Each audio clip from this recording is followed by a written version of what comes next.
ইসলামী শরিয়া আইন বাস্তবায়ন হইলে পুরুষের পাশ দিয়ে মহিলা যদি যায়, পুরুষরা আগে পর্দা করবে। কারণ ইসলামী হুকুম তার উপরে জারি হবে, শাস্তি প্রয়োগ হবে। কোনো পুরুষ মহিলা যদি জেনা করে আর যদি ধরা পড়ে, তাহলে তাকে পাথর মেরে হত্যা করা হবে অথবা ডোরা মারা হবে। এটা ভেবেই সে দূরে থাকবে। পুরুষও মহিলার থেকে দূরে থাকবে, মহিলাও পুরুষ থেকে দূরে থাকবে। পাশ দিয়ে গেলেও একে অপরকে দেখতে চাবে না। শরিয়া আইনটা এরকমভাবেই বাস্তবায়ন হবে। সকল সেক্টরের শ্রমিকরা পাবে তাদের শ্রমের ন্যায্য পারিশ্রমিক, ন্যায্য অধিকার। ব্যবসায়ীরা চাঁদামুক্ত, নিরাপত্তার সহিত স্বাচ্ছন্দ্যে ব্যবসা করতে পারবে। ব্যবসা লাভ্যাংশ শ্রমিকদের মাঝে সঠিক সময়ে ন্যায্য পারিশ্রমিকটা বুঝিয়ে দিতে পারবে।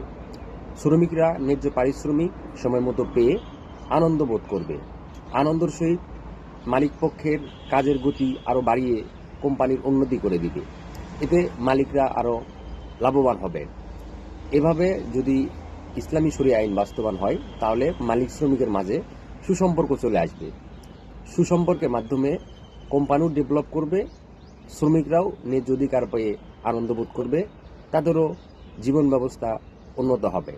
কোনো কোম্পানি জনবল নিয়োগ করলে অবশ্যই নিয়োগপত্র প্রদান করবে বা চুক্তিপত্র প্রদান করবে। একজন মালিক এবং শ্রমিকের মধ্যে এই চুক্তিপত্র হবে, যেটার মাধ্যমে শ্রমিকরা যে মালিক যেই নীতিমালা তৈরি করেছে এটার মধ্যে সে কাজ করবে, যদি সে এটা পছন্দ করে। আর যদি সে এটা পছন্দ না করে, তাহলে সে চাকরি করবে না বা ওই মালিকের কাজ করবে না। এবং মালিকেরও যে অঙ্গীকার থাকবে যে আমার এখানে কাজ করলে এই এই জিনিসগুলো তোমাকে দেওয়া হবে। সেক্ষেত্রে মালিকও এটার বাইরে যেতে পারবে না।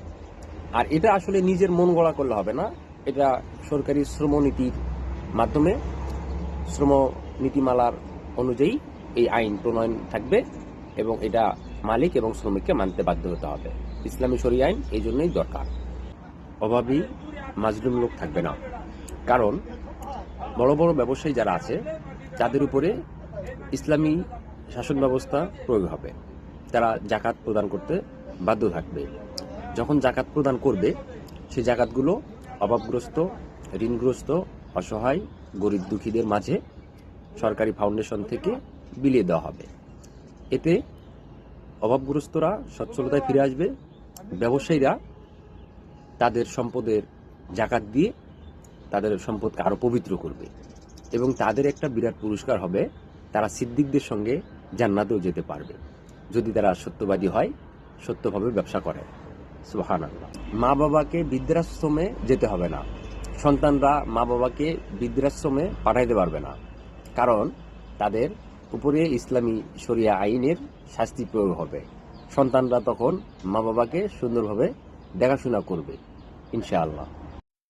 ইসলাম আছে আর ইসলাম থাকবে, ইসলামী রাজনীতি চলছেই চলবে। শুধু নেতা নয়, নীতি চাই, কোরআনী শাসন চাই, আহ্বানে শায়েখে চর্ম নাই।